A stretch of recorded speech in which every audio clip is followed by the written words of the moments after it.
Néstor García Canclini, antropólogo de la Universidad Autónoma Metropolitana de México, nacido y educado en la Argentina. Yo soy Miguel Irigoyen, soy arquitecto y actualmente rector de la Universidad Nacional del Litoral.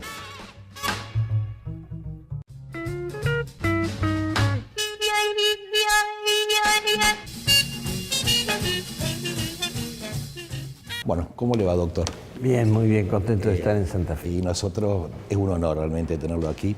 Estamos agradecidos de su presencia. Una de las cuestiones que probablemente más interés cause su presencia aquí es que usted tiene la peculiaridad de haber trabajado diferentes aspectos o diferentes disciplinas y haber encontrado los cruces, de tal modo que su material, sus investigaciones, sus textos no son solo de la antropología o de la gente que está en las ciencias sociales, sino que desde arquitectura y urbanismo o comunicación social lo tienen como un referente. Y una de las cuestiones que siempre aparece y analizada con mucha agudeza, entiendo, es el fenómeno de la globalización, no como una cosa única, sino como algo que ha adquirido diferentes matices. Y entendiendo que Latinoamérica es su principal fuente de estudio, quisiera un poco que nos contara cómo ve estos procesos en América Latina hoy. Por globalización yo entiendo un proceso que se ha desarrollado especialmente en la segunda mitad del siglo XX y lo que llevamos del XXI, que genera una interdependencia intensiva entre países de todas las regiones del mundo. Antes, la mayor parte de los productos que consumíamos en cada país provenían de la industria del propio país o del cultivo de las tierras de esa región. La globalización se ha generado a partir de la existencia de satélites, de modos de interconectar en tiempo simultáneo países distantes, comunidades, culturas muy diferentes, y ha creado la posibilidad de intercambiar bienes, en cierto modo la necesidad, hasta la obligación de no de interrelacionarse y no poder desarrollarse de forma totalmente independiente. Como si fuese una interdependencia, sí, de algún modo. Entonces, los países han tenido que reactualizarse, reordenar su economía, especializarse en ciertas áreas de la producción, zonas que producían tomates, trigo, vacas o algún producto manufacturero derivado de eso, de pronto tienen que elegir uno y decir, con esto nos vamos a hacer presentes en los mercados mundiales, y la leche o ciertos productos del campo, de la industria que antes producíamos, ahora van a venir del extranjero a precios más baratos. No siempre sucede así. No siempre, pero es verdad que la competitividad ha afectado a los mercados de una manera desde luego tremenda. Y esto sucede también en la cultura, porque las industrias culturales han prevalecido sobre las culturas locales, no las hacen desaparecer. Las tradiciones musicales, de convivencia, el habla, la lengua en primer lugar, subsisten, pero son reordenadas en este esquema transnacional que organiza las industrias culturales. No elimina la producción local ni a veces las iniciativas locales, porque vemos que hay emprendimientos locales que adquieren mucha estatura y que se conectan con otras regiones de un modo independiente de las industrias culturales prevalecientes, de los grandes grupos productores de cultura. De todos modos, también es cierto, como una profesora de estética mencionaba en una conferencia hace un tiempo, que también estos procesos han permitido que algunas manifestaciones culturales que estaban, entre comillas, ocultas o que no tenían la posibilidad de acceder a sectores más amplios o que estaban restringidas a una localización puntual, también con los procesos de globalización han podido salir a la luz. Pero evidentemente comienzan a hibridarse las manifestaciones y también hay alguna pérdida. Pero usted también dice que en realidad la globalización es también la forma en que se percibe o que uno cree, que uno lo ve o cómo uno lo siente.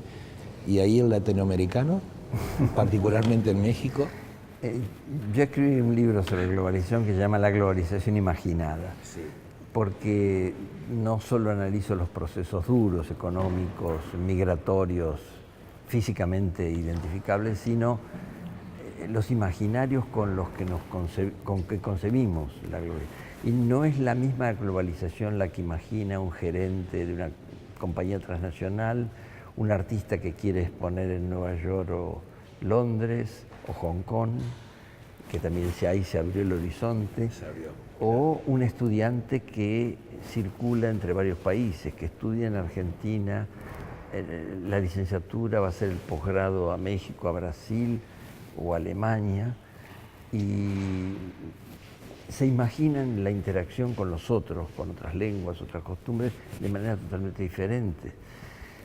Luego esos imaginarios aterrizan, a veces se golpean un poco y aprendemos a hacer negocios, a estudiar, a entender otras culturas. Eso a mí me parece extraordinario porque desde que estudiaba filosofía, yo me formé en filosofía, primero en Argentina, en La Plata, después hice el doctorado en París, pero aprendí que desde Platón el asombro es la base del conocimiento, la fuente de la que uno aprende primero a asombrarse, a sorprenderse y entonces a hacerse preguntas. Claro. Que no sabía. Y digamos, no quisiera establecer categoría, pero pareciera ser que hay una globalización realmente de base y de matriz muy fuerte. Un gerente general de una multinacional que fabrica autos utiliza el motor hecho en Hong Kong, las luces que salen de Brasil, etcétera, etcétera, con la globalización que uno, o el proceso en el que uno cree estar en Latinoamérica. ¿Esto lo ve en un sentido como que impacta negativamente o que hay dos realidades diferentes que están juxtapuestas en el tiempo? Hay juxtaposición, hay conflictos, pero también hay lo que algunos antropólogos han llamado ensambles culturales. Así como se ensambla un coche con puertas producidas en un país, el motor en otro, los asientos en otro, y se ensambla en un cuarto. También él estudia, este antropólogo, que es un mexicano llamado Luis Reigadas, cómo las empresas japonesas que se instalaron en México y Guatemala, o coreanas, se relacionaron con las tradiciones artesanales y culturales locales, con el modo de manejar el tiempo de esas comunidades.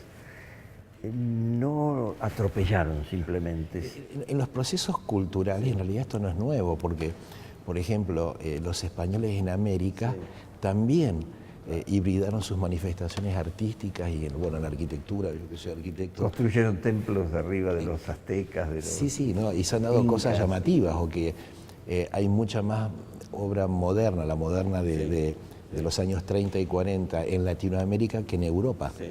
Sin embargo, ha surgido en Europa, o sea que culturalmente no es un proceso nuevo, sino que probablemente marca toda la historia de la humanidad. Sí. Pero en este momento es mucho más fuerte porque es en tiempo real, es inmediato. Sí.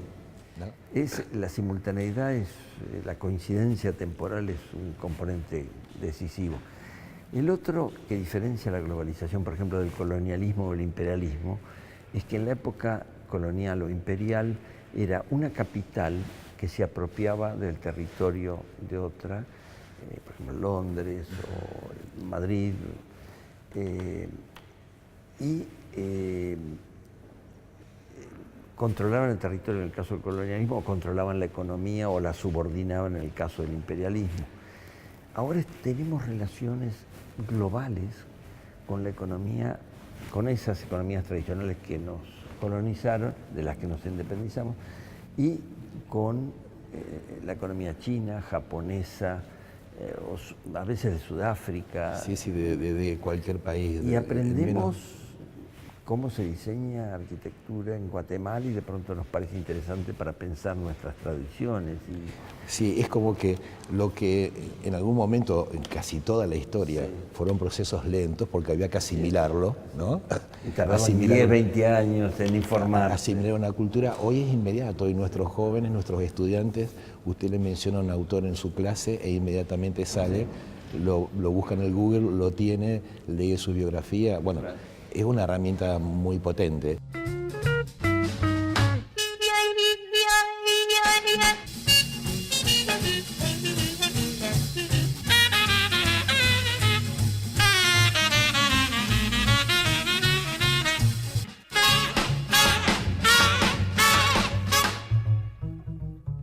Bueno, creo que los procesos de globalización han marcado profundamente a todo el mundo y han impactado de diferente modo en las sociedades, así que me parece un tópico para analizar puntualmente.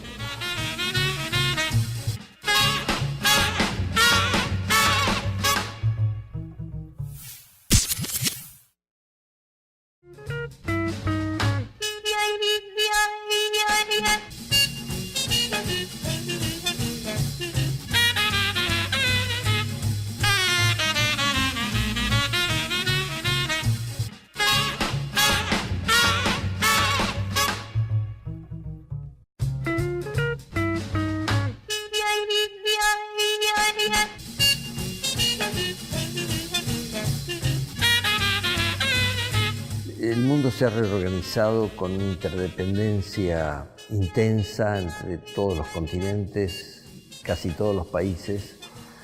Esto afecta no solo los mercados económicos y financieros, sino la cultura, las industrias culturales especialmente, y el conjunto de la vida, da un horizonte diferente. Me parece que desde el punto de vista antropológico se ha cambiado un poco el eje. En otra época la antropología trabajaba como núcleo de la cultura las identidades. Entonces se hacía una antropología ensimismada en la comunidad que uno estudiaba y pensaba que esa comunidad tenía razón, que si tenía sacrificios humanos, bueno, había que tomarlos en serio. Uno podía no estar de acuerdo, pero tenía que preguntarse por qué los hacían. Y así otra cosa. Claro, y en todo caso lo que también se le reconocía es que esa identidad era abarcativa de todo el grupo. Así es como una unidad, cosa que hoy se ha fragmentado. Hoy sabemos que cualquier comunidad, más si es una comunidad amplia como la nacional, implica muchas formas de ser argentino, de ser mexicano, brasileño, francés. Y eso genera muchas veces conflictos. Claro, entonces ahí lo que ocurre, me parece, es que el objeto de estudio de la antropología se mueve de la identidad a la interculturalidad. Claro. La pregunta dejó de ser cómo afirmar mi identidad como excluyente de otras o a la defensiva, sino cómo vivir con los otros. La convivencia se volvió la cuestión clave, más difícil, claro, por lo que vemos en la cantidad de guerras que se... Guerra, intolerancia, racismo, migraciones por cuestiones políticas. Y obviamente esto, como impacta toda la vida, impacta mucho también las instituciones de educación superior. Así es. Muchas de las cuales tienen tradiciones del siglo XIX con docentes y dirigentes del siglo XX, pero alumnos del siglo XXI. En esa perspectiva, ¿no?, de estos cambios temporales, y yo diría que hay como una mayor inercia en las instituciones y en quienes las dirigimos en entender y adecuarnos a los cambios, que en el alumno, que prácticamente ya es un nativo digital. Las instituciones son necesarias, dan estabilidad a la sociedad.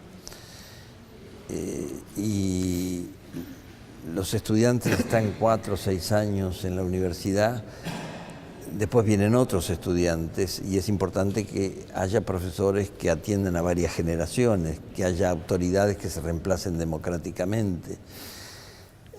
Pero también las generaciones cambian y hace 10, 15 años los estudiantes estudiaban mucho con fotocopias, ahora consultan internet, bajan PDFs, el profesor se los proporciona. A veces los que hemos publicado libros les damos gratuitamente nuestros libros sin que tengan que comprarlo, porque es la manera en que ellos están acostumbrados a leer, y tenemos que flexibilizar nuestros comportamientos para que la clase funcione.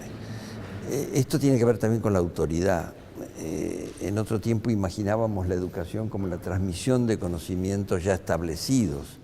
Había una relación de poder muy clara entre quien tenía el conocimiento y quien venía a buscarlo. Así es.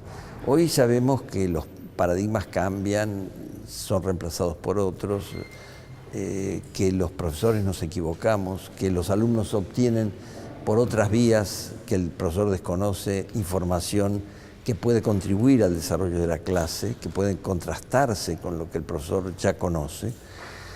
Y yo concibo al profesor y por lo tanto a la institución como un editor, más que como una autoridad que dice esto es la verdad, como un editor que organiza un conocimiento muy disperso, disgregado en la sociedad, que puede resultar caótico para quien está iniciándose. Sí, porque eso implica también saber seleccionar y poder separar información que es redundante o que no es central de otra. Pero evidentemente eso también lo coloca al alumno en un rol mucho más activo y más protagónico de su propio proceso, cosa que siempre quisimos. Así es. Pero ¿a usted no le parece también que por otro lado es como que las instituciones educativas partimos de algunos supuestos? Entre ellos decir, bueno, un alumno es hipotéticamente con estas capacidades, estas actitudes, y después nos encontramos con otro. Entonces, muchas veces aparecen los problemas desde los planes de estudios a las relaciones, a las interpersonales entre docentes y alumnos, porque no es el paradigma, digamos, no es lo que yo imagino, ese alumno es distinto. Y si lo cotejo con lo que quiero que sea, evidentemente encuentro una diferencia. Y ahí, en lugar de trabajar sobre la potencialidad, trabajamos sobre la nostalgia a veces de lo que debió ser, entre comillas, o lo que yo quería que fuera.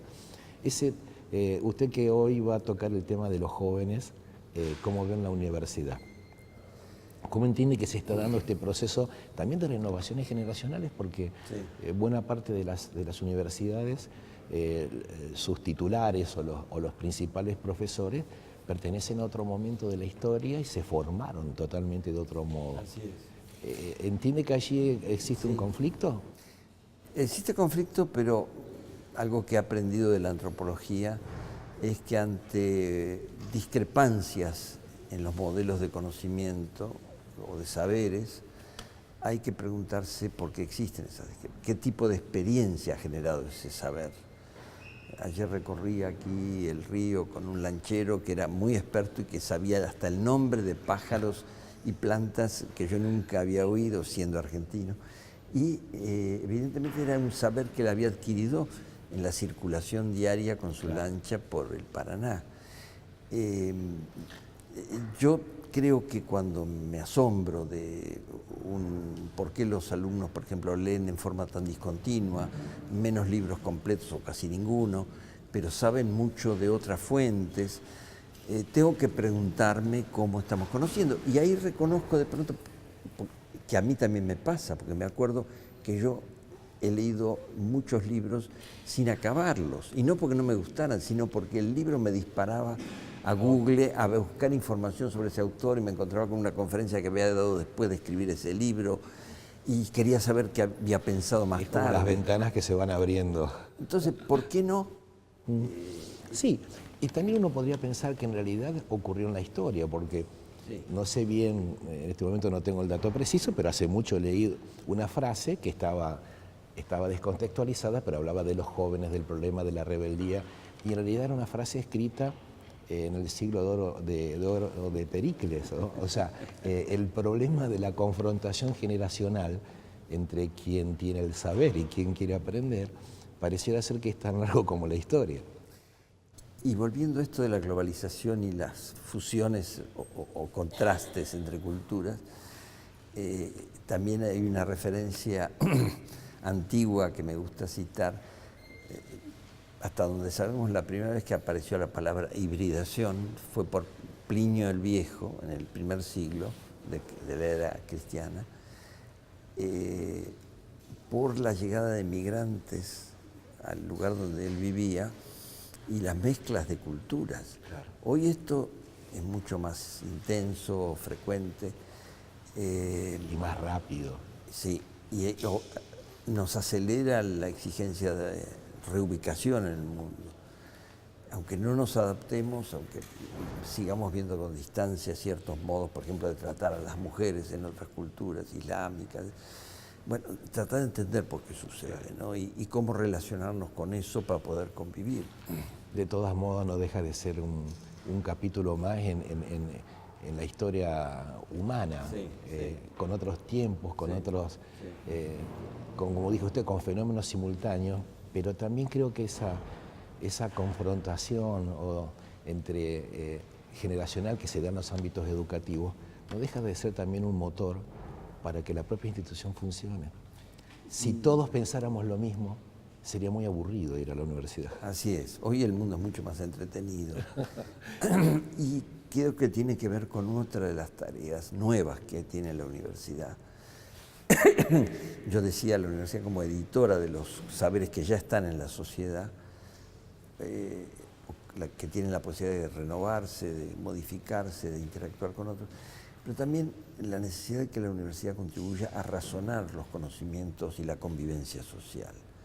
Vivimos situaciones muy ásperas en la Argentina, en muchos otros países, de enfrentamientos que parecen crónicos, que vienen del siglo XIX o se van reproduciendo y reconfigurando.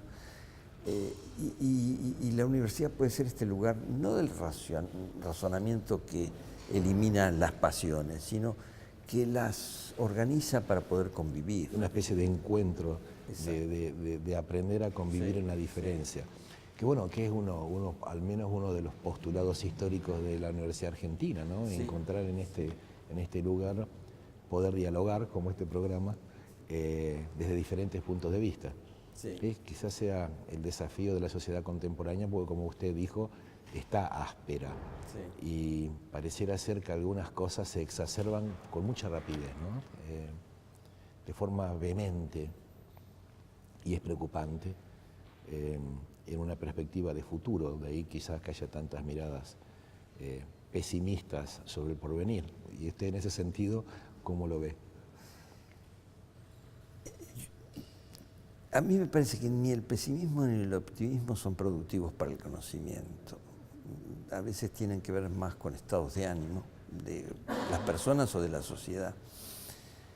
Y que la tarea de los universitarios, de los académicos y de los estudiantes es más bien ser un poco escépticos, dudar de lo que está establecido como las formas correctas de actuar y de pensar, atreverse a imaginar otras, pensando cómo podemos convivir mejor, cómo desarrollar esta interculturalidad cada vez más difícil, más compleja, con más factores y modos de vida que intervienen, ¿no? Que sean fieles al espíritu juvenil, digamos, ¿no? Renovar, necesitamos mucha renovación. Y me parece que esa renovación ya está ocurriendo. Ese es uno de los motivos, si hubiera que hablar de motivos para el optimismo, que no me gusta, pero de motivos para la esperanza, más bien. Claro. Es mirar con cuidado cómo las generaciones jóvenes se están comunicando, se están usando los recursos antiguos y nuevos a la vez. No hay, como de acuerdo con lo que nos dicen las mejores investigaciones actuales sobre el mundo digital, virtual, no existe una oposición, una discontinuidad entre online y offline. Y esto lo vemos muy claro en los jóvenes. Pasan de usar el celular a la relación presencial, vuelven a la relación virtual con una fluidez que a mí me admira. Y nos da envidia. Y nos da un poco de envidia. Sí. Bueno, creo que ahí esa mirada suya sobre la universidad como lugar abierto, sí, ¿no? Sí. Abierto desde lo ideológico, sí, y plural, donde aprendamos a convivir en las diferencias, creo que es una muy buena manera de seguir hacia el futuro. Claro, uno puede elegir con quienes se abre más o menos, y me parece que una de las tareas pendientes todavía es abrirnos más a lo latinoamericano. Para mí, al irme a vivir a México y haber hecho ya la mitad de mi vida allí, pero viniendo todos los años a Argentina a realizar seminarios, conferencias, es muy enriquecedor porque tengo una visión de más perspectivas. Claro, claro. Y a quienes nos toca circunstancialmente dirigir, trabajar para que estos lugares, Sí, esta universidad, sí, sí. sea un lugar de intercambio, un lugar de reflexión y sobre todo de tolerancia. Desde Le luego. agradecemos muchísimo. Yo también agradezco mucho. Realmente Encantado. ha sido un placer conocerlo.